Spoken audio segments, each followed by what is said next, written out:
Addan ti barong hepe ti kwarpo ti pulisya iti siyudad Dilawag ni Police Lieutenant Colonel Jomar Labiano iti namsukat kini Police Lieutenant Colonel Marloy Bondok kas hepe ti Lawag City Police Station.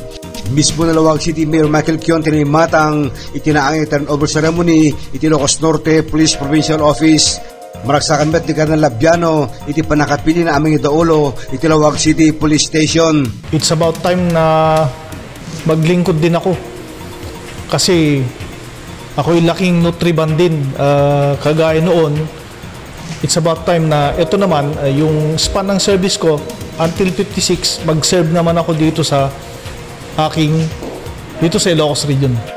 Kabayatan na, kumpiyansa ni Mayor Kion ti abilidad ni Labiano aming maton ti Lawag Police Station agsipto na nagpupamay dahito ti Palasyo Tao parte na anay nga panag-training. I have a very good relationship with the Lawag PNP and I wish to continue with that relationship.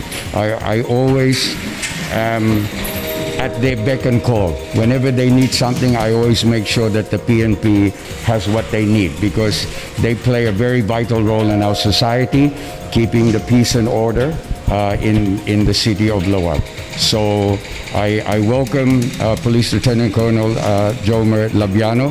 For your information, Police Lieutenant Colonel Jomar Labiano has served twice in the UN peacekeeping missions. He served in East Timor and he served in Sudan.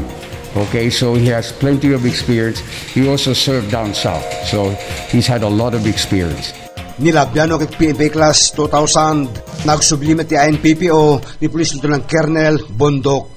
Dennis Gabriel Alipio para iti Balitang Ilocos Online.